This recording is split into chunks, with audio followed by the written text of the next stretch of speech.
एक छोटं सॅम्पल तुमची मोठी इन्व्हेस्टमेंट ठरू शकते. तुम्ही अगदी कुठलंही प्रोडक्ट विकत असाल, मग अगदी लोणचं पापडापासून पुरणपोळी, अगरबत्ती, परफ्यूम, कपडे इत्यादीपैकी काहीही, तर काय करा, याचे छोटे छोटे सॅम्पल तयार करा आणि जेव्हा तुम्ही विविध एक्झिबिशनला जाता तेव्हा तिथे हे सॅम्पल इम्पॅक्टफुल व्यक्तींना विनामूल्य द्या.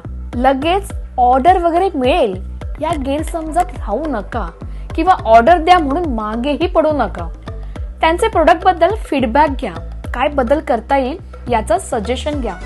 जेव्हा तुम्ही त्यांच्या मतांचा विचार कराल, थोडेफार बदल कराल, तेव्हा नकळत तुम्ही त्या व्यक्तीला तुमचं प्रोडक्ट घ्यायला भाग पडाल.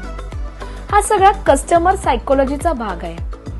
मला माहिती आहे की सॅम्पल द्यायला देखील पैसे खर्च होतात, पण ही सॅम्पलिंग इन्व्हेस्टमेंटच समजा, कारण ही इन्व्हेस्टमेंट तुम्हाला उत्तम रिटर्न्स मिळवून देऊ शकते.